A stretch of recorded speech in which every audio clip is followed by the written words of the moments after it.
Dans l'assemblée des saints, assoiffé je me tiens, que ton onction descende sur moi.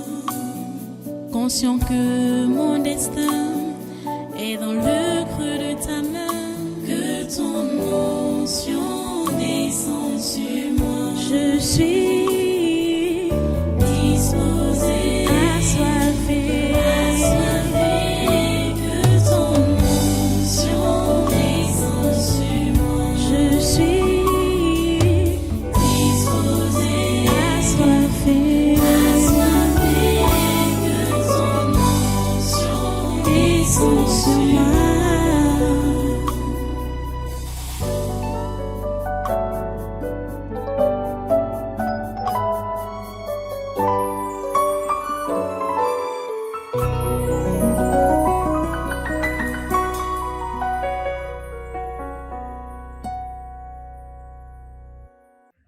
Alléluia. Voilà, tu prends ta Bible. Nous allons partir aujourd'hui dans Galates. On va d'abord laisser Nombre 24 là comme ça. On n'est pas parti de là. On va d'abord dans Galates. Parce que Galates, c'est toujours pour compléter ce que nous enseignons depuis jeudi passé. Ok. Galates chapitre 5. Nous allons lire 2 versets. Versets 16 et 17. Galates chapitre 5. Nous lisons, vous êtes là, Galates chapitre 5, versets 16 et 17. Je dis donc, marchez selon l'esprit, et vous n'accomplirez pas les désirs de la chair. Car la chair a des désirs contraires à ceux de l'esprit, et l'esprit en a de contraires à ceux de la chair. Ils sont opposés entre eux, afin que vous ne fassiez point ce que vous voudriez. Prions le Seigneur. Dieu Tout-Puissant, nous te remercions pour ta parole de ce moment, pour ta parole de ce jour. Et nous te prions, Père Tout-Puissant, que tu nous donnes la grâce de pouvoir l'appliquer dans notre vie. Oh Dieu, s'il te plaît, interviens. Merci parce que tu accomplis ta volonté dans nos vies. En ce jour, tu accomplis ta volonté dans nos nations et dans ce monde. Seigneur, que ton règne vienne et que ta volonté soit faite sur la terre comme au ciel. Seigneur, c'est notre prière. Merci Père Saint, parce que tu agis. À toi toute la gloire et tous les honneurs. À toi la force et la puissance. Merci Seigneur, parce que tu permets que ce que tu as prévu dans nos vies pendant ce programme se réalise. Que tout se réalise d'après ta programmation dans nos vies. S'il te plaît, Seigneur, fais-le. Dans le nom de Jésus, je prie et j'ai prié. Amen. Amen. Voilà, prenez place dans cette présence. Une fois de plus, soyez les bienvenus à ce congrès de surnaturel de ce 7 septembre 2025. Nous voulons clôturer aujourd'hui avec ce séminaire dont le thème est la délivrance des esprits familiers et de la sorcellerie. Le sous-thème, c'est les pièges des esprits familiers.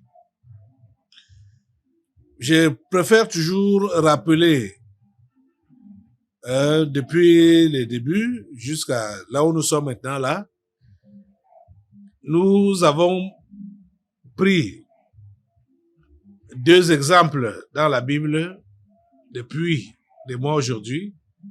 L'exemple de Jacob et d'Ésaü, 2 personnages. Alors, en lisant ce passage que j'ai lu aujourd'hui, quand vous comprenez, j'ai dit donc marcher selon l'esprit. La personne qui a marché selon l'esprit parmi les deux là, vous pouvez déjà imaginer qui c'est. Vous imaginez qui c'est, non? C'est bien sûr Jacob qui a marché selon l'esprit. Parce que Jacob a fait ce qui devait être fait. Il n'a pas voulu satisfaire sa chair. Il a marché selon l'esprit et il a accompli les desseins de Dieu, donc les plans de Dieu dans sa vie.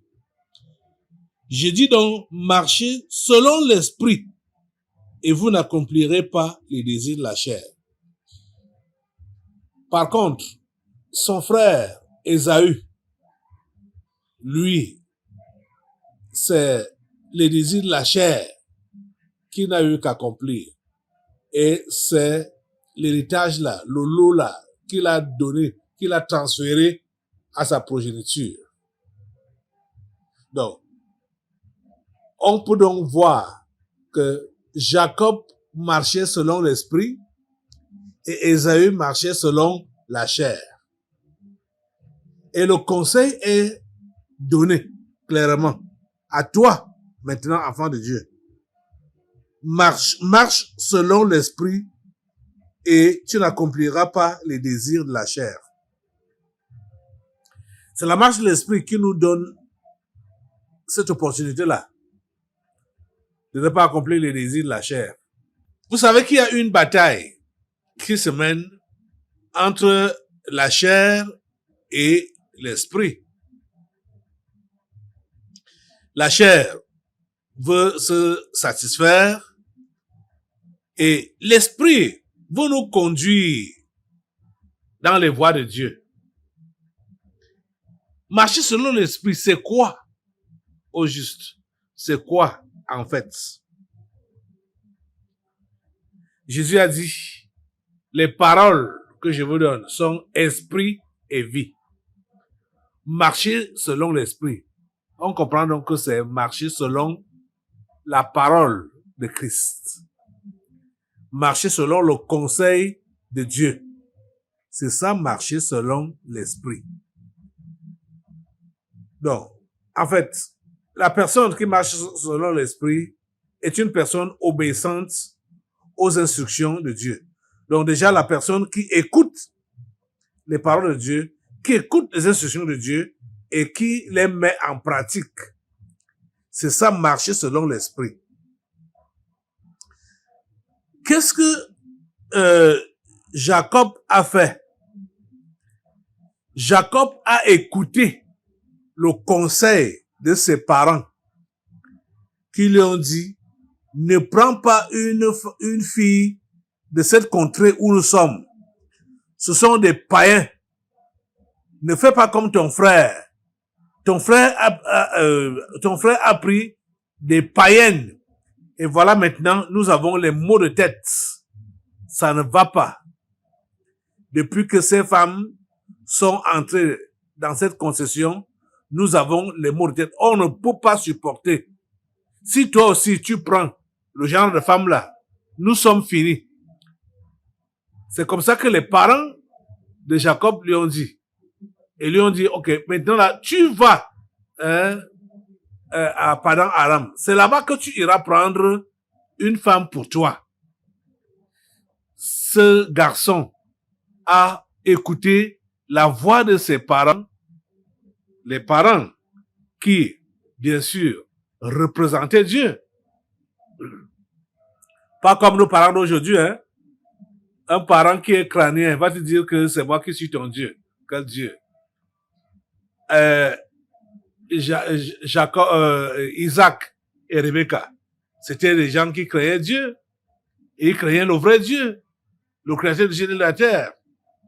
Donc, et ils conseillaient leurs enfants, dans les voies de Dieu, ne voulant pas que leur enfant puisse épouser une païenne qui adore des statuettes, qui adore les fétiches, c'était des sorcières, les femmes d'Ésaü. Et Jacob a écouté les conseils de ses parents et il est allé comme ses parents lui avaient dit en Mésopotamie. Écoutez ce qui est dit dans Genèse au chapitre 28.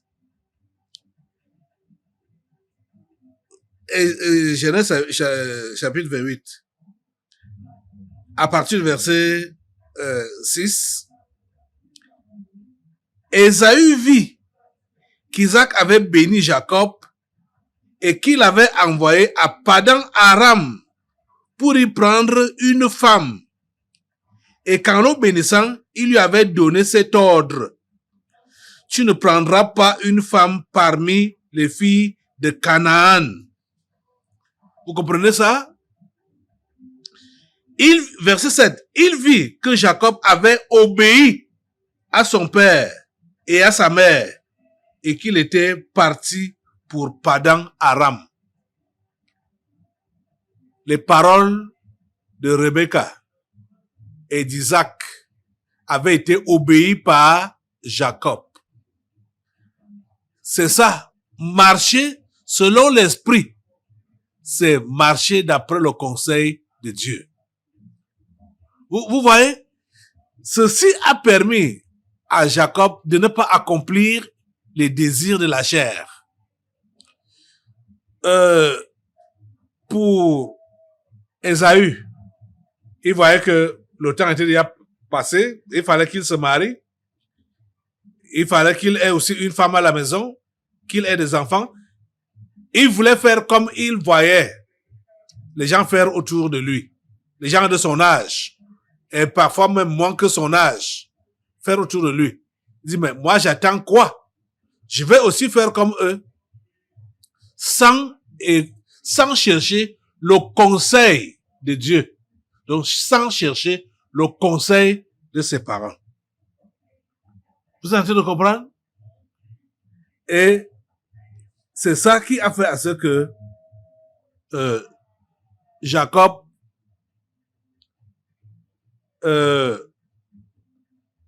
soit béni, soit prospère à cause de son obéissance à ses parents, à Dieu. Et par contre, Ésaü ne faisait que s'enfoncer dans la malédiction par sa désobéissance. Quand il part même prendre la troisième femme, il n'a pas toujours demandé conseil à ses parents. Je parle d'Ésaü. Il a pris une troisième femme sans toujours demander conseil à ses parents. Vous voyez que la vie de Jacob, je veux dire, la vie d'Ésaü était réellement selon ses sens. Il était dirigé par ses sens. Il était dirigé par la vue. Il était dirigé par la chair. J'ai dit donc, marchez selon l'esprit et vous n'accomplirez pas les désirs de la chair. Vous voyez les amis, si vous décidez d'obéir au conseil de Dieu, vous n'allez pas accomplir les désirs de la chair. Ça c'est clair. Ça veut dire donc quoi? Ça veut dire que vous n'allez pas tomber dans les pièges de vos démons familiers. On a eu un exemple hier. Cet enfant, je ne sais pas ce que cet enfant a. L'enfant qu'on appelle Eugénie ici. Eugénie. Je ne sais pas ce qu'elle a. Je ne sais pas quand est-ce qu'elle veut se convertir. Ah. Vous avez suivi tout ce qu'elle a dit. Peut-être certaines personnes pouvaient voir que, voilà, bon, c'était comme des amusements, machin, tout ça. Mais c'était sérieux, hein. Et c'était même l'image ou le mimique de tout ce que vous faites comme, soi-disant, prière. Et pourtant, ce sont des murmures. Ce sont des murmures. Vous n'êtes pas sérieux avec votre Dieu. Hein? Mais écoutez, cet enfant est génie. elle ne veut pas obéir à Dieu. Et quand elle ne veut pas obéir à Dieu, ça se voit, ça se sent. L'une des choses qu'elle a eu à dire. Donc, quand elle ne veut pas que, comment dire, quand elle ne veut pas tomber, elle ne veut pas que les démons parlent par sa bouche, elle décide de ne pas venir à l'église. Vous voyez que volontairement, elle décide de ne pas obéir à Dieu. Elle décide de ne pas suivre Jésus comme il se doit. Elle décide de suivre sa route. Hein? Comme elle-même, comme le démon disait, qu'elle a fugué. Hein? Elle fugue. Vous voyez? Oh mon Dieu. C'est très bizarre. C'est très bizarre. Donc, quand elle a donné un exemple là, voilà, ça concernait l'histoire de voyage. Qu'elle veut se déplacer ou qu'elle veut aller soit travailler, aller cultiver les arachides. Sa fille lui demande donc d'en parler au pasteur. Elle dit, je ne sais pas s'il faut que je prononce comme elle a prononcé. Et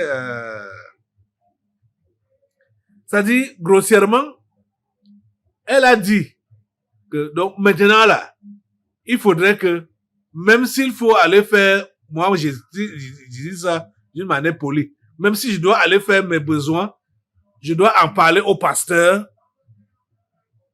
La question qu'elle a posée à sa fille. Donc, vous comprenez que c'est une position de rébellion et d'indépendance claire. Le genre de personne-là va forcément marcher selon la chair. Ça, c'est clair. Qu'elle a décidé de marcher selon la chair. Le genre qui est donc indépendant. Le genre qui fait à sa tête. Est-ce que tu as parlé au pasteur, tu as écrit au pasteur? Et toutes les personnes qui sont indépendantes ou qui sont rebelles, c'est comme ça qu'ils font. Quand ils savent que ce que je vais faire là, le pasteur ne sera pas d'accord avec ça. Ils savent même que Dieu n'est pas d'accord avec ça. Ils préfèrent ne pas en parler au pasteur. Ils préfèrent faire sa chose, de façon que le pasteur soit seulement surpris que ça a déjà été fait. C'est comme ça que plusieurs planifient leur déplacement, leur voyage, leurs affaires, leur business. Le pasteur n'est pas au courant. Et certains, c'est quand ça a déjà cuit là-bas dehors, qu'ils écrivent au pasteur, je me suis engagé dans telle chose, machin, et puis ça ne va pas, ça n'a pas marché, et j'ai des problèmes avec tel frère, avec telle sœur, avec telle personne. Le pasteur n'était pas là quand ça a commencé. C'est comme ça qu'ils font. C'est comme ça qu'ils font.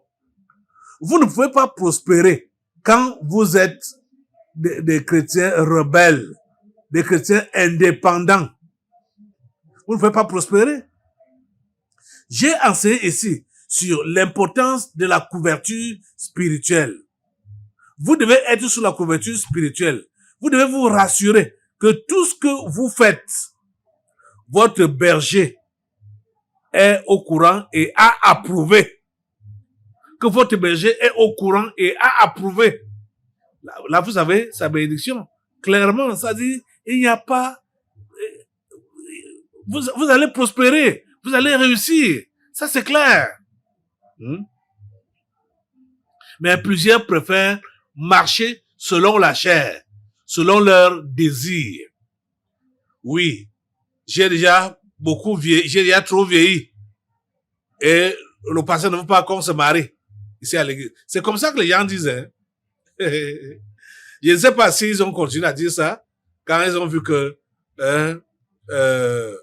le petit Aurel s'est marié. Il y a beaucoup qui ne s'attendaient pas que ça pouvait être lui qui se marie. Il s'est marié.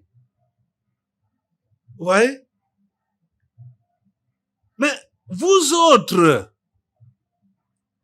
pourquoi est-ce que vous êtes rebelles? Pourquoi est-ce que vous êtes indépendants? Votre position montre clairement que vous êtes profane comme Ésaü. Vous êtes profane comme Ésaü. C'est pour cela que vous ne pouvez pas réussir dans vos projets, dans votre vie. Et c'est pour cela que vous tombez toujours dans les pièges de vos esprits familiers. Comprenez ça? Je dis donc, marchez selon l'esprit et vous n'accomplirez pas les désirs de la chair. Car la chair a des désirs contraires à ceux de l'esprit. La chair a des désirs contraires à ceux de l'esprit. Et l'esprit en a de contraires à ceux de la chair. Ils sont opposés entre eux, afin que vous ne fassiez point ce que vous voudriez.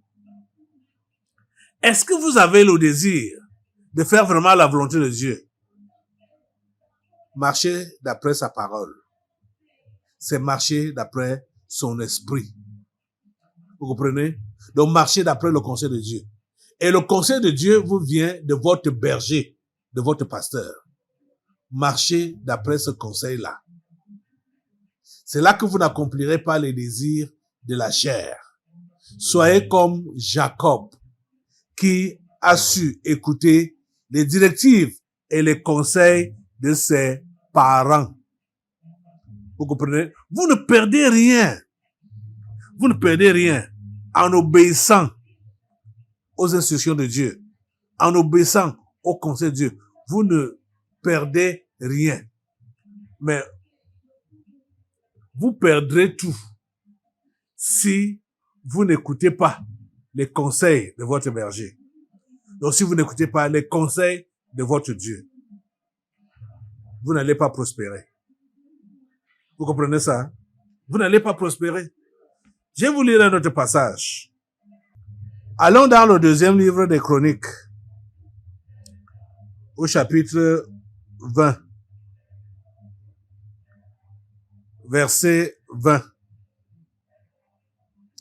Quand je pense à ce passage, je pense également à l'une de mes filles ici à l'église. Et je me rappelle que elle était venue me donner un programme qu'elle avait déjà établi par elle-même jusqu'à fixer les dates, acheter le billet d'avion, tout, pour son voyage.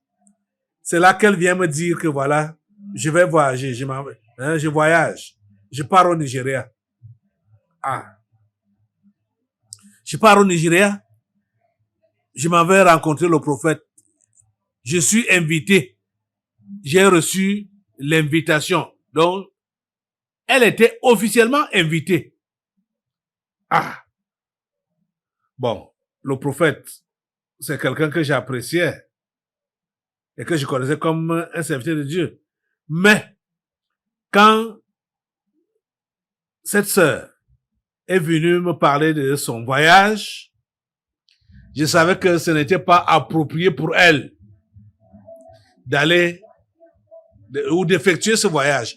Je savais que c'était pas approprié. Et vous savez quoi? Elle est venue me dire comme ça là. Bon, je lui ai dit ok, j'ai compris. Mais va lire 2 Chroniques au chapitre 20, verset 20. Vous savez quoi? Bon, je ne vais pas lire encore là. Gardez votre livre, votre Bible ouverte dans ce passage-là. Je lui ai dit d'aller lire. Vous savez quoi? Elle est rentrée à la maison. J'ai fait exprès en ne lui lisant pas ça en sa présence. Je lui ai dit, va le faire, va lire à la maison. Elle est partie. Elle n'a pas lu quand elle est partie. Je crois que elle a dit que c'était soit dans l'avion ou déjà arrivé à destination qu'elle a lu. De toutes les façons, elle n'a pas lu ça avant de prendre son vol pour Lagos. Vous comprenez? Et elle a fait ce voyage. Elle était officiellement invitée, mais elle n'a pas été reçue par le prophète. Vous comprenez ça? Et encore, plus encore, il y a eu même un plus là. C'est-à-dire, pour lui faire comprendre que tu as agi selon ta tête, selon ton intelligence. Tu n'as pas obéi à ton berger. Tu as fait à ta tête. Elle nous raconte, quand elle est revenue, elle dit que voilà, le prophète a même eu à prendre quelqu'un à côté d'elle pour lui donner une prophétie. À côté d'elle pour lui donner une prophétie. Vous êtes en train de comprendre ça? Voici ce que le passage là dit. 2 Chroniques, chapitre 20, verset 20. Le lendemain, ils se mirent en marche de grand matin pour le désert de Tekoa. À leur départ, Josaphat se présenta et dit, « Écoutez-moi, Juda et habitants de Jérusalem, confiez-vous en l'Éternel, votre Dieu, et vous serez affermis. Confiez-vous en ses prophètes et vous réussirez. » Quelle est la condition de votre réussite? Vous confiez au prophète de Dieu, au prophète que Dieu vous a donné. Confiez-vous en lui et vous réussirez. Confiez-vous en l'Éternel, votre Dieu, et vous serez affermis. Confiez-vous en ses prophètes et vous réussirez. C'est étant là-bas, ou soit dans l'avion, qu'elle a lu ce passage. Mais c'était déjà trop tard. Parce que si je savais, je ne voulais pas qu'elle empire sa situation. Parce que je savais que si je lui disais, ne pars pas à Lagos, tu ne pourras pas voir le prophète. Elle n'allait pas me croire. Elle allait dire, pasteur, j'ai déjà acheté mon billet, je me suis déjà apprêté, je suis invité, on m'attend. C'est ça qu'elle allait. Elle n'allait même pas m'écouter. Donc, je n'ai pas voulu aggraver sa situation. C'est pourquoi je lui ai donné le passage et lui ai dit, va lire. Elle n'a pas lu. Et vous voyez que elle n'a pas prospéré. Elle n'a pas réussi. Elle n'a pas pu voir le prophète parce qu'elle n'en avait pas besoin. Elle n'en avait pas besoin. Vous comprenez? Ils ont fait comme, il y a deux qui ont fait, je crois 2 personnes, hein, qui ont fait ça ici, et ils quittent ici, pour aller au Nigeria, parce que ils se sont sentis, soit frustrés. Il y a une là, elle s'est sentie frustrée, la femme de l'autre, Dembeto. La femme de Dembeto. Elle s'est sentie frustrée, et elle est partie au Nigeria, à la synagogue. Elle n'a pas pu voir le prophète. Hein? Je ne sais pas vraiment pourquoi elle faisait ce voyage-là, même pour ma fille dont je parle ici. Je ne sais pas vraiment pourquoi elle faisait ce voyage-là. Hein? Mais ce n'était pas opportun. Ce n'était pas approprié. Vous comprenez? Vous devez comprendre que vous avez besoin d'obéir aux directives de votre berger. Ce n'est que ça qui peut vous apporter les grâces et les bénédictions dont vous avez besoin. Ne soyez pas profane comme Ésaü. Vous comprenez? Ne soyez pas profanes comme Ésaü. Ne soyez pas profanes. Marchez selon l'esprit et vous n'accomplirez pas les désirs de la chair. La marche de l'esprit, c'est la marche selon la parole de Dieu, selon le conseil de Dieu. La marche de l'esprit, c'est selon le conseil de Dieu. Vous comprenez? Donc, c'est vraiment important que vous puissiez le comprendre. Ésaü pouvait atténuer sa malédiction s'il avait été un peu attentif au conseil de Dieu, à la parole de Dieu. S'il avait été un peu attentif, il devait atténuer les malédictions sur lesquelles qui pesaient sur lui. Il pouvait les atténuer. Vous comprenez? Mais il n'a rien fait. Il n'a rien fait. Il est resté dans son coin, faire toujours à sa tête, faire comme il voulait, faire comme il voyait les autres mondains. Je veux dire, les mondains qui l'entouraient faire. C'est comme ça qu'il les imitait. Hein? Comme on a vu tout récemment, je vous disais que les jeunes d'ici, les jeunes du tabernacle, je ne sais pas pourquoi est-ce que ils sont en train d'imiter les jeunes païens. Ils se coiffent comme eux, ils s'habillent comme eux. Certains marchent même avec la culotte descendue. Les amis, ne faites plus ça. Ne faites plus ça. N'imitez pas votre entourage. N'imitez pas les païens. Ne marchez pas comme eux, ne faites pas comme eux. N'ayez pas leurs habitudes. Quittez cette mauvaise vie-là. Vous comprenez? Quittez ça. Soyez différents. Soyez différents. Favorisez que la bénédiction de Dieu descende sur vous. Favorisez que les grâces de Dieu descendent sur vous. Soyez obéissants. Vraiment, ce que nous lisons chez Jacob, ici, là, c'est très pertinent. Quand on nous dit que Ésaü vit qu'Isaac avait béni Jacob, je suis dans Genèse 28, versets 6 et 7, et qu'il l'avait envoyé à Padan Aram pour y prendre une femme. Et qu'en le bénissant, il lui avait donné cet ordre: tu ne prendras pas une femme parmi les filles de Canaan. Il vit que Jacob avait obéi à son père et à sa mère, et qu'il était parti pour Padan Aram. Jacob avait obéi à son père et à sa mère. Plusieurs parmi vous là, vous m'appelez papa, papa. Est-ce que vous obéissez à ce que je vous enseigne, à ce que je vous instruis? Est-ce que vous obéissez à cela? Ça commence par l'acceptation des enseignements que je donne. Qu'est-ce que vous dites de ce que vous recevez comme enseignement? Est-ce que vous acceptez ça? Ou vous considérez que je suis en train de vous condamner? Ou je suis en train de vous crucifier? Comment vous recevez ces enseignements?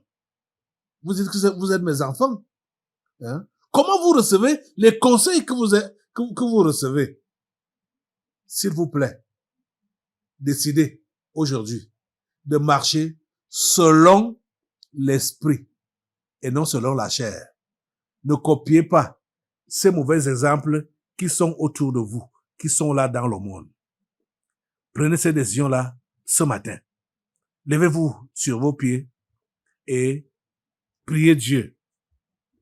Prenez l'engagement de marcher selon l'esprit. C'est un ordre qui est donné. Marchez selon l'esprit. C'est un ordre. Et vous n'accomplirez pas les désirs de la chair. Quand tu as décidé d'obéir, croire et obéir, tu ne vas pas accomplir les désirs de la chair. Tu ne vas plus tomber dans les pièges de tes désirs familiers. Lève tes deux mains. Dis Seigneur, je m'engage ce matin à t'obéir.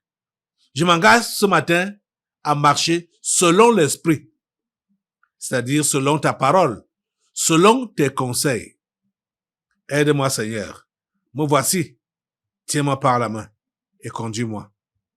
Au nom puissant de Jésus, j'ai prié. Amen. Amen. Prenez place. Nous allons maintenant passer aux délivrances prophétiques.